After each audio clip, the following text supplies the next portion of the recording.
গাৰ্গ এক অঘটনৰ সন্মুখীন হৈছে সিংগাপুৰত নৰ্থ ইষ্ট ফেষ্টিভেললৈ গৈছিল জুবিন গাৰ্গ আৰু সিংগাপুৰত নৰ্থ ইষ্ট ফেষ্টিভেলত অংশগ্ৰহণ কৰি ভাৰত মহাসাগৰত কিছু তেওঁ এখন ইয়াতত গৈছিল সাগৰৰ মাজলৈ আৰু সাগৰৰ মাজলৈ যোৱাৰ সময়তে অঘটনটো সংঘটিত হ'ল এটা দ্বীপলৈ বুলি ৰাওনা হৈছিল তেওঁলোক এটা বিশেষ ফেষ্টিভেলৰ বাবে যিহেতু গোটেই সেই সাংস্কৃতিক শিল্পী কলাকুশলীসকল তাত গৈ উপস্থিত হৈছিল সেই নিৰ্দিষ্ট অনুষ্ঠানটোৰ আয়োজকো তাত আছিল তেতিয়াই অঘটনটো সংঘটিত হ'ল আৰু তাৰ পাছতেই জুবিন গাৰ্গৰ মৃত্যুৰ এই ঘটনাৰ লগে লগেই তদন্ত আৰম্ভ কৰিছে ছিংগাপুৰ আৰক্ষীয়ে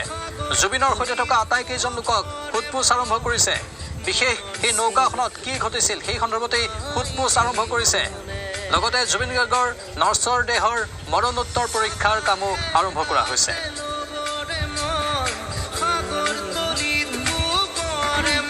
এই মুহূৰ্তৰ আন এক ডাঙৰ খবৰ জুবিন গাৰ্গৰ মহাপ্ৰয়াণত দেশৰ প্ৰধানমন্ত্ৰীৰ শোক প্ৰকাশ জুবিনৰ আকস্মিক মৃত্যুত হতচকিত প্ৰধানমন্ত্ৰী নৰেন্দ্ৰ মোদী সংগীত ক্ষেত্ৰলৈ জুবিনে আগবঢ়োৱা অৱদান চিৰস্মৰণীয় হৈ ৰ'ব বুলি উল্লেখ কৰিছে দেশৰ প্ৰধানমন্ত্ৰীয়ে জুবিন গাৰ্গৰ পৰিয়াল আৰু গুণমুগ্ধক সমবেদনা জ্ঞাপন কৰিছে দেশৰ প্ৰধানমন্ত্ৰীয়ে পুনৰবাৰ জনাইছো জুবিন গাৰ্গৰ মহাপ্ৰয়াণত দেশৰ প্ৰধানমন্ত্ৰী নৰেন্দ্ৰ মোদীৰ গভীৰ শোক প্ৰকাশ আৰু জুবিন গাৰ্গৰ বিয়োগত মৰ্মাহত ৰাহুল গান্ধীও জুবিন গাৰ্গৰ মৃত্যু অত্যন্ত বেদনাদায়ক বুলি ৰাহুল গান্ধীয়ে সদৰি কৰিছে এটা প্ৰজন্মক মোহাচন্ন কৰি ৰাখিছিল তেওঁৰ কণ্ঠই তেওঁ আমাৰ হৃদয়ত সদায় জীৱিত হৈ থাকিব গোটেই অসমে আজি কান্দিছে গোটেই অসম জুৰি শোকৰ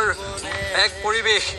সকলোৱে গভীৰ দুখ প্ৰকাশ কৰিছে কোনেও এই মুহূৰ্তত এই কথাটোক মানি ল'ব পৰা নাই